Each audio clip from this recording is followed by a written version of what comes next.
We're continuing this week with our FOX26 family feast. So today, it's Lina's turn. We go into the kitchen with Lina to see, did she really cook or did she do something else? Well, because it's called Family Feast, I actually involved my entire family.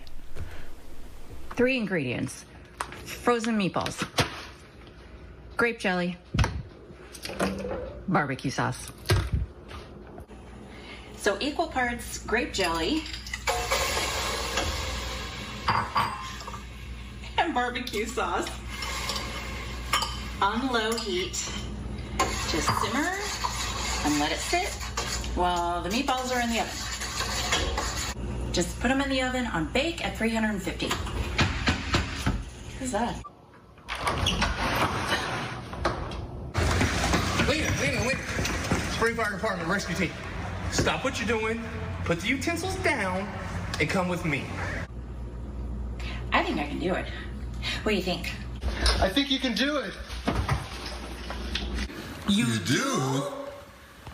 Then take the meatballs and put them in your sauce. Stir them around till they're fully coated. I like to leave them to sit for just a little while so they get good and coated.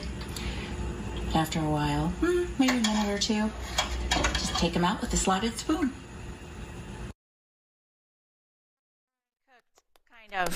That was impressive. Ta-da! And those were my parents, so thanks to them. I love That was my husband, them. Mike, thanks to him. And then also, that was the Spring Fire Department. Thank you so much, who helped me every year by telling me, please don't do this because you're not good at it.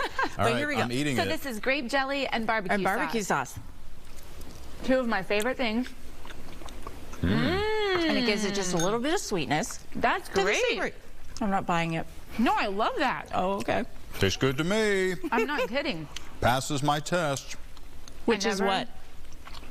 I have the taste buds of a 5-year-old, so That's true. children would love this. I never would have thought of pairing the 2 together, but you're right. This is perfect. Just 3 things, and the meatballs were already pre-cooked. I just warmed them up. You just warmed them up, and the fire extinguisher was never used. And the fire extinguisher was never used. Thank you, Sally. Perfect. All right.